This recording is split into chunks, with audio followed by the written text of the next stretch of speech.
So El Nino and La Nina. But before we get into that, I want to look at some basics of atmospheric science. So in the atmosphere,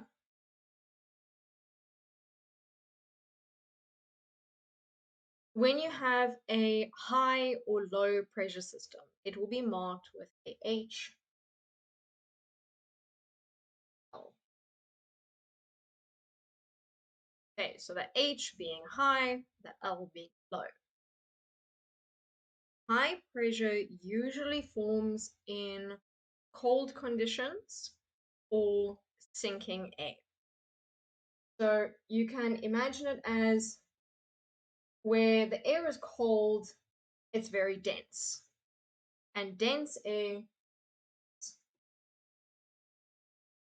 and if you have air sinking, it's pushing down onto the ground, around there. And there's the air sinking down onto it. It's pushing onto the ground, and you have a high pressure system.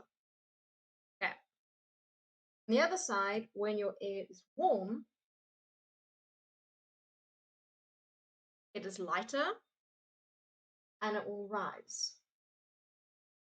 Hot air balloon, warm air rises. And if I'm lifting the air off of the ground, it's relieving the pressure. So we have a low pressure. Okay. Then the other thing I want to point out is what we called the pressure gradient force. Basically what that means is I like to paraphrase it as the first law of wind. And that is that wind will always try to blow from a high to a low. So it will always blow away from a high pressure and towards a low pressure. We have the fundamentals. We have cold air is dense, sinks. That makes a high pressure. Warm air is light and it will rise. Rises, it lifts the air off the ground, have a low pressure. Now, the other thing that I want to point out is that if we have air sinking, it will usually have very dry conditions on the ground. So where you have a high pressure system, you won't have any rain. So the yellow doesn't come out very nicely. Then on the other side, we have the warm air, and where the warm air rises, we have usually cooling and condensation. So as soon as you have warm air rising, this will cool down and form clouds, rain. So usually in the warm areas with low pressure systems have wet conditions. Okay. This is what we need to know to be able to understand El Nino and La Nina. So cold air, dense, sinks, it creates a high pressure system, and that is dry. Warm air is lighter, it rises, it might condense, form rain, and at the ground you will have a low pressure system.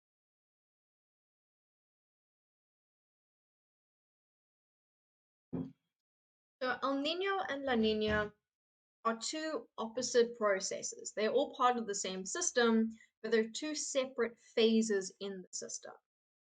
We sometimes refer to it collectively as ENSO, so ENSO.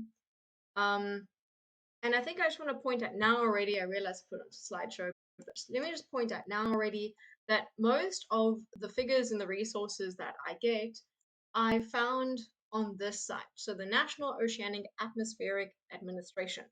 And they've got some really great resources if you want to look into this a bit more by yourself. There we go. That's the El Nino Southern Oscillation, so the ESO, that refers to the whole process of El Nino and La Nina. And you'll notice that most of the figures and the sources that I use, they reference the site. So I do recommend checking it out if you want to learn more.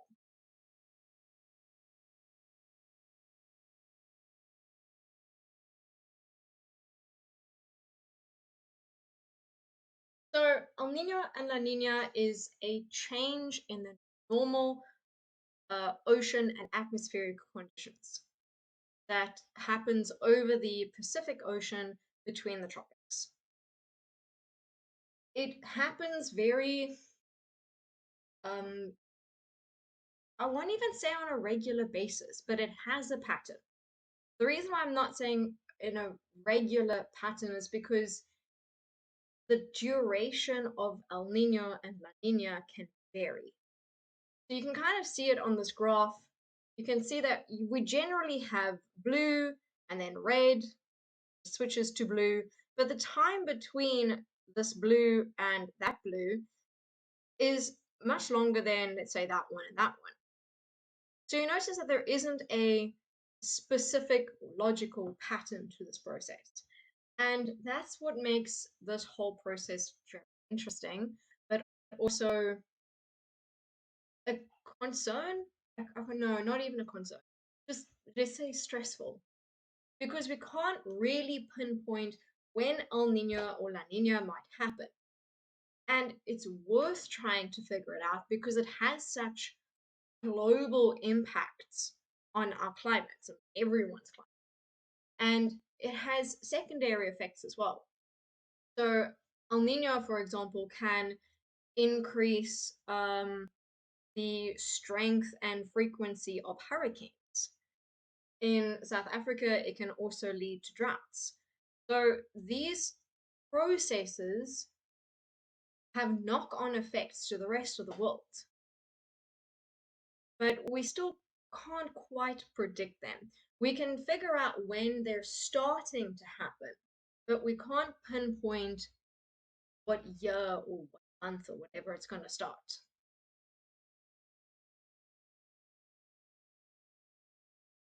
So let's just first get our bearings by understanding what the normal conditions are.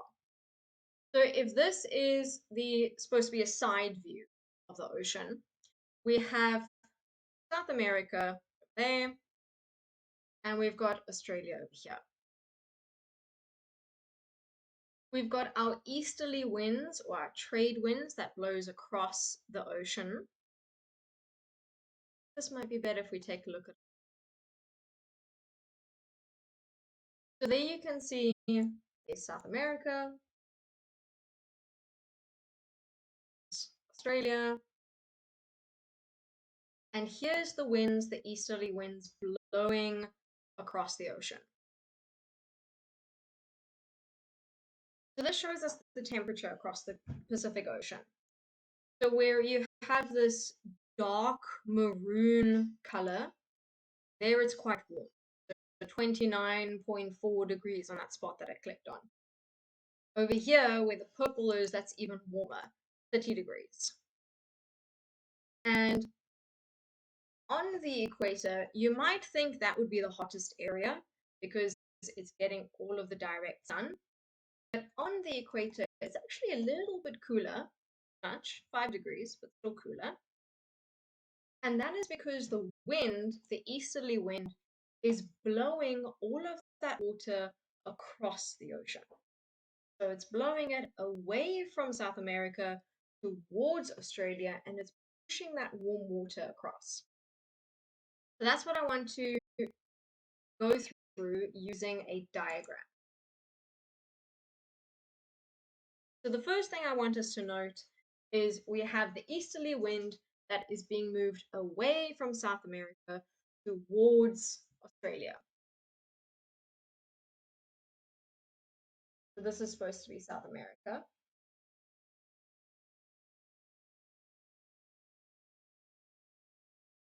Then we have another one over here. I don't think I've left enough space for myself. This is supposed to be Australia.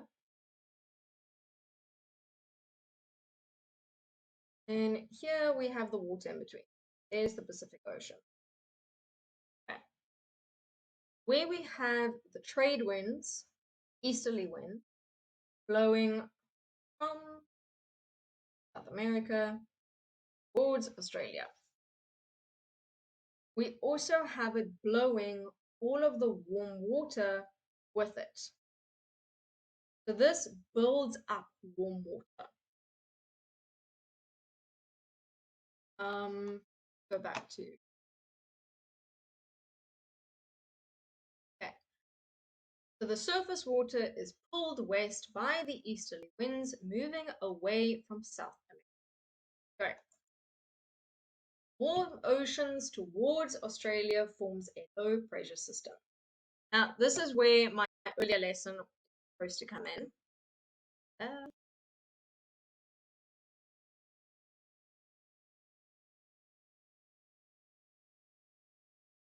okay. So over here, we have warm water. And remember I mentioned that warm air rises. So if we have warm air rising, it will create a low pressure system.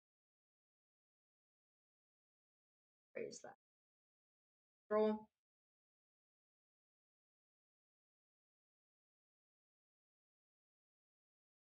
We have a low pressure system. On the other side, over there, South America, there it's a bit cooler. Remember, we also saw that on null school. So towards the eastern side, it was a bit colder, or it was like kind of orangish. And then towards Australia, it was purple. It was very warm. So here it is cooler, and meaning that this air will be more dense and it will sink. Cooler, sinking. With that, we have a high pressure system. Okay. So let's take another look at our notes. Warm oceans towards Australia forms a low pressure system. Great.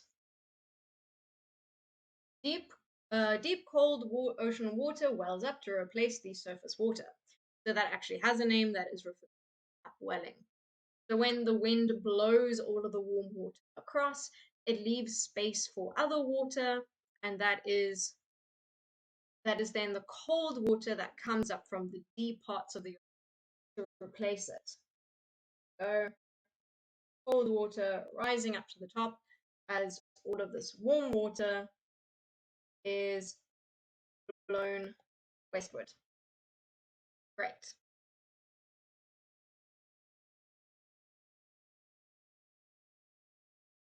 Cold upwelling reinforces the high pressure system and the pressure gradient.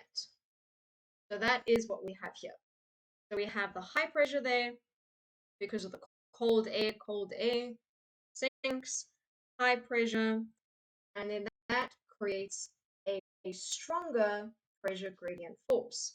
So if you remember from our first lesson, the wind will blow from the high to the low. So we've got a high pressure that's forming here with the upwelling. We have a low pressure over here, water making air warm, meaning it rises. And then we have the wind blowing from the high to the low, and it just keeps this whole system going.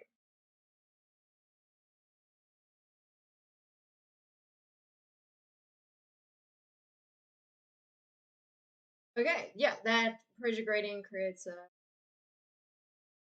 difference, creates pressure gradient and air circulation called the Walker cell. Then the last important note is the rain. So Australia, warm water, warm air rises, low pressure system, and where you have that rising air, will also have condensation. So this will actually have a lot of moisture in the air because the water will evaporate quite easily. Um, yeah, it will evaporate quite easily. So this will have high humidity, high moisture, and as it rises, it will condense, make green rain clouds, and Australia will experience rain. But then on the other side, South America, where it is cold by the ocean, you have cold air over it, or cold as you can hold 25 degrees, and you have air sinking from a high pressure. As soon as air is sinking, cannot condense, won't have rain. So this is then dry.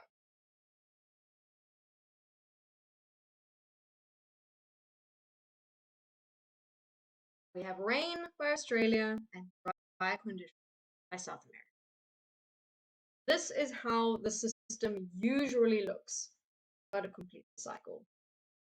Now it's a cell. Now it goes all the way around.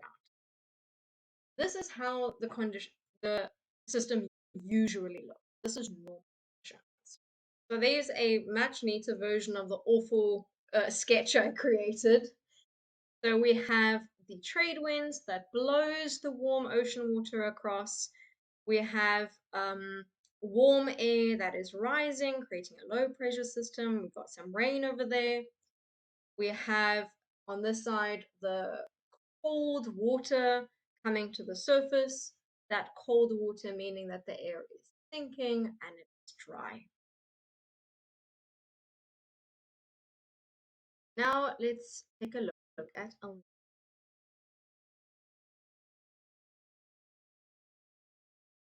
During El Nino conditions, the trade winds drop, the pressure gradient. What that means is that where you don't have the extreme high and low pressure anymore, the wind isn't as strong. And in some cases, your trade winds will even reverse. So in this case, we're going to have it just weaken in our diagram. We're going to just have it weaken rather than completely reverse. It still paints the same picture. Okay, easterly winds don't blow the surface water eastwards anymore. So let's start with that diagram over there.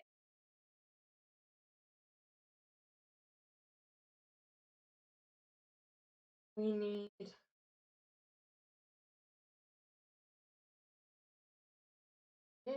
Oh wait.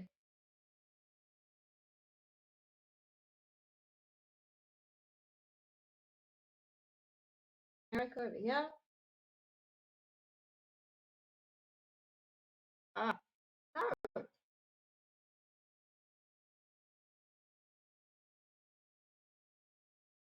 And Australia over here. Minimize. Okay, we have our land masses. We need water, the ocean. There we go. There's our Pacific Ocean. So we were saying that the pressure gradient drops. So previously we had very high, sorry, low happened.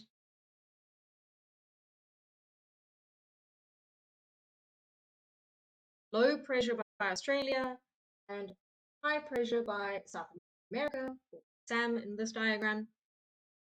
And that had the easterly winds, or helped the easterly winds, blow from South America to Australia, and it would push this warm water across. So that was fine. But when either the pressure gradient drops or the trade winds weaken, we don't have the same process. Take that out, that out. And this warm water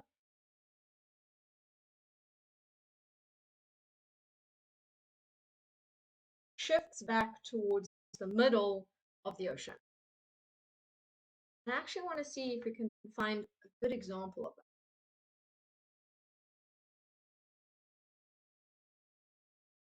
So I've switched views back to last year. Yes. And you can kind of see this very like light pink or red section in the middle over there. And over here, we've got a little patch of purple. These are the normal conditions. This is blowing that warm water across, and you have slightly cooler water over here. That is enough to be considered cold water and have high pressure systems. But I'm going to switch to now. I want you to notice that. See what suddenly appeared in the middle of the ocean. this massive purple patch.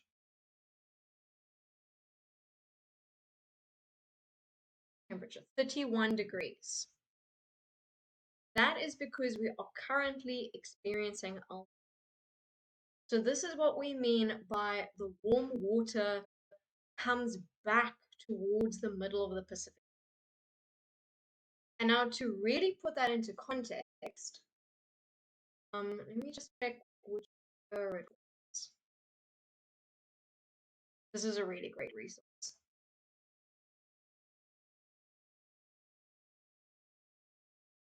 One particular slide.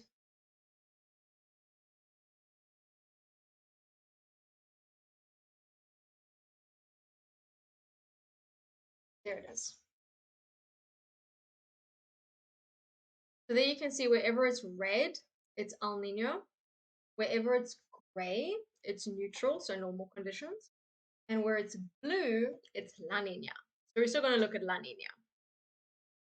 But I first want to just point out all of the red. So the red is where we are at the moment. That's why I say we're currently experiencing it. And that's why we have that purple patch in the middle. This is normal conditions.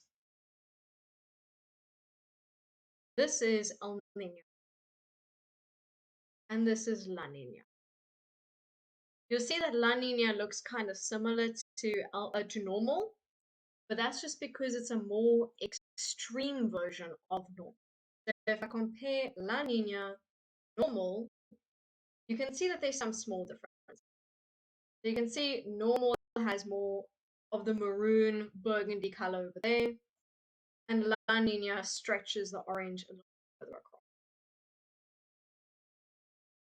So this is what I'm saying when I say that the warm water shifts towards the center of the Pacific Ocean.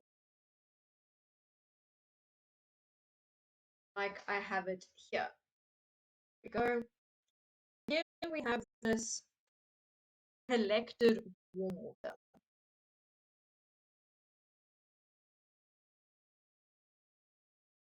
And that means that the wind, or actually let's just start, warm water means warm air. Warm air means air rises. That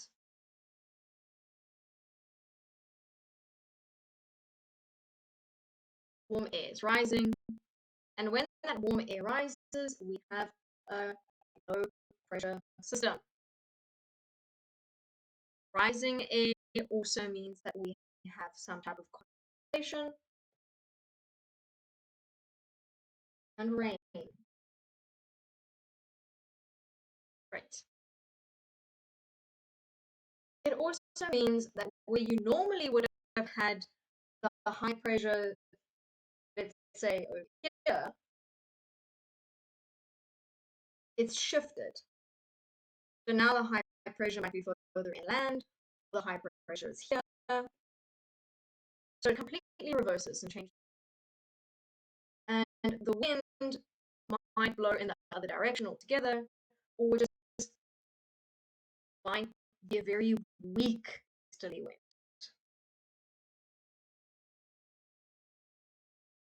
I'm not completely sure how climate change or global warming will impact El Nino or the whole ENSO system, but it definitely will.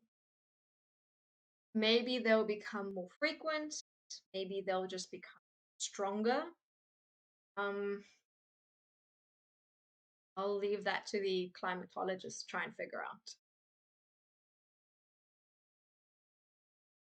One thing we do know though is that El Nino definitely impacts hurricanes. So if we remember the lesson on tropical cyclones, remember that there are certain conditions that need to be met. And one of them is warm waters in the ocean. And with all of the warm water during El Nino, we do actually observe more hurricanes and stronger hurricanes. I suppose, sorry, see, we're in the Pacific Ocean, so I should refer to it as typhoons, not hurricanes.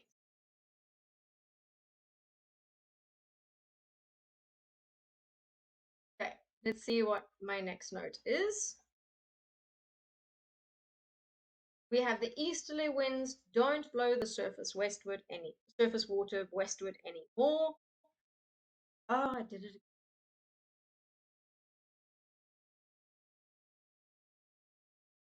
Temperatures in South America begin to rise. And warm air in the Pacific Ocean rises, forms rain over South America. Sorry, forms rain over South America. Right. So that seems to be a typo. But what I was basically saying in that is that here, where we now have this rain, this low pressure system shifting towards the east, South America is for the first time getting rain, and Australia is dry. And what this means is that South America could even experience flooding and Australia droughts. So it's not necessarily just some rain and some dry seasons. We're talking extreme events. This is why I say it has very real impacts on all of these countries. And I know South Africa is very vulnerable to El Nino. The last time we had the very strong El Nino,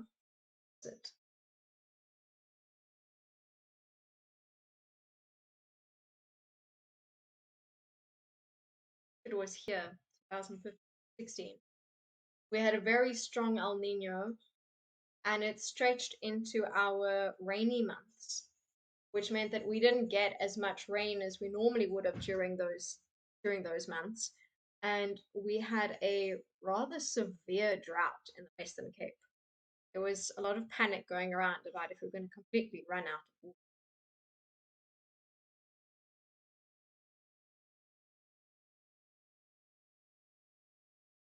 Okay, so that is El Nino. All right, Australia gets less rain. And here is our much neater diagram of the same system. So we see reversed or weak winds. So they're technically not easterlies anymore. So our trade winds weaken or they go back into the opposite direction. Then that brings us to our next one, La Nina.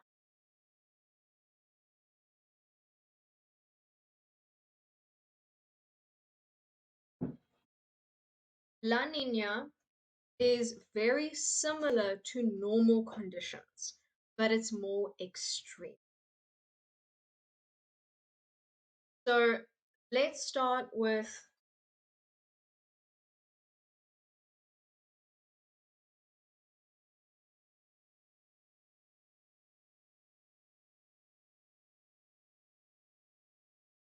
first get our countries. Yeah?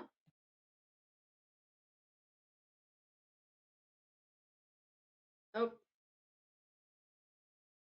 that country. There's not space in my ocean diagram.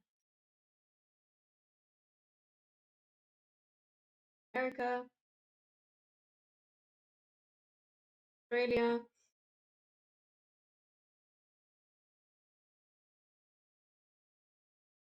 and the ocean. Great. I must say, now that I have the system kind of figured out, I can do a few lessons on map work as well. So we can do things like coordinates and reading coordinates.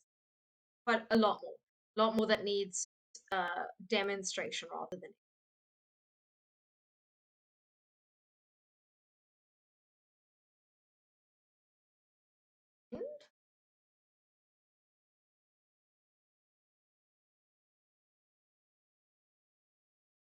So where this would be our normal trade wind, our normal easterly wind, I'm going to draw everything doubled so that we get the idea that it's stronger than normal.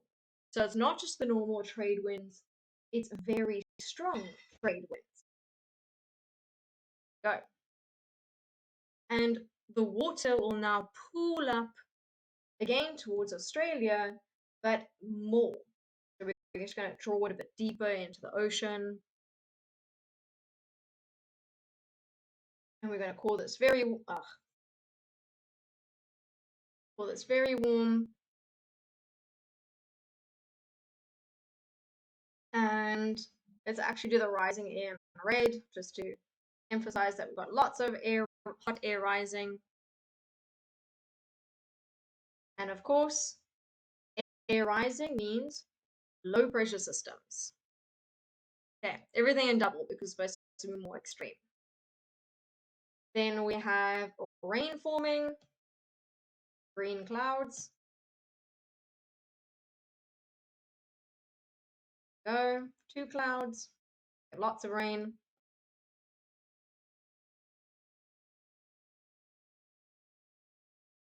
Okay, much more extreme. Then on the other end, it is now very cool.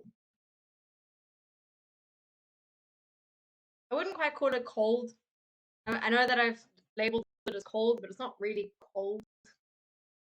But it's much more cool. And cool air sinks, applies a lot of pressure, strong high pressure system. Okay, so the whole system is just a lot more powerful than it was. And of course, with that, we have very dry.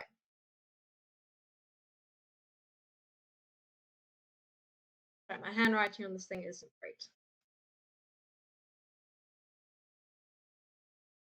To be fair, my handwriting is never great, so there. We have the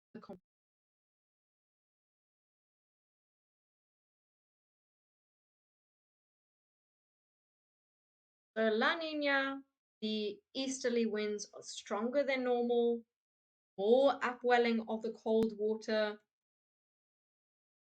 more warm water is pushed to the west, strong temperature difference, strong pressure gradient force, so very high pressure system, very low pressure system, strong winds keep blowing. Okay, and then Australia will have more wet conditions than normal, and South America will have more dry conditions. So Australia possibly looking at flooding, South America possibly drought.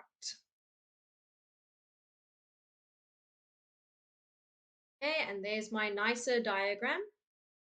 So we can see the trade winds blowing across, the buildup of all of the warm water over here, the upwelling of the cold water over there, and oh, it doesn't have any clouds. Okay, but imagine some clouds over here. Just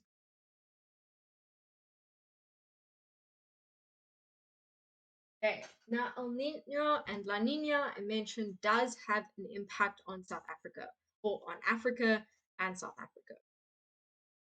So usually during La Nina, we might experience better rains than normal, which is good for crop and harvest, but it can also cause some flooding. El Nino, we tend to have a drought, loss of crop, loss of life. Needless to say, in a country that's not very economically developed, a drought can have detrimental impacts. So, drought means less food. Less food means food becomes more expensive, which means that people who are already struggling now can't afford to feed themselves or their families. And this is people who are barely getting by on a good day. I thought this map was really great because it shows how the whole system is a global event. Even though everything that we've been looking at has been over the Pacific Ocean, it's not limited to the Pacific Ocean. So we see this is, I think this is supposed to be El Nino. Nino? Yes, because it's dry over there and it's wet over there. If we go back to our gorgeous diagram, that was that. So rain over South America, dry over Australia. There it is. rain there by South America, dry by Australia. So that is El Nino. And you can see we've got dry conditions in South Africa. You've got wet conditions. Remember, wet isn't always necessarily good. Wet can mean flooding, scattered across the world. And I found quite a few articles on it. But this was the one that I thought was more interesting. This is what I was mentioning when I said South Africa had a really severe drought a few years back. And this has plotted the and what's interesting is that is the slideshow PowerPoint that is here we are in the midst of El Nino, and we're wondering how it's going to impact us later on in the year. So I think they're projecting that it will end soon, hopefully. So if I'm looking at this graph, this one is May, June, July. So this is actually, let's start over here. April, May, June. So the red bar is supposed to represent El Nino, or the chances of El Nino. And you can see March, April, May, strong chance. Then as soon as we get to April, May, June, there's a strong chance that it will go back to neutral, which would be ideal because that is when we would start to get our rainy season. And when I say our Western Cape will get their rainy season, moving into winter. And hopefully, if we do have some type of a La Nina by May, June, July, we can still get normal rain and won't be impacted here.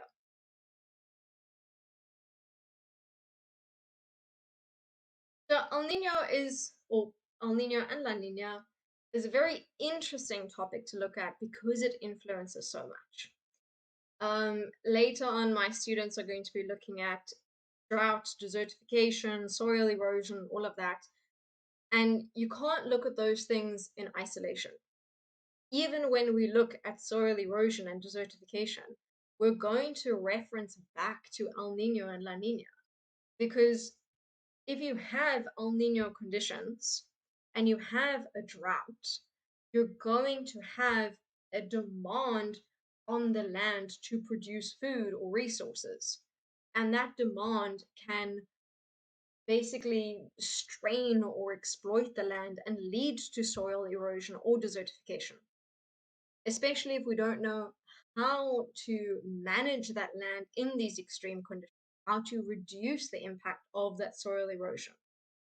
So it's got a lot of long-term effects, and it doesn't just look at atmospheric science, but it also looks at the impacts on people and their economic activities. So it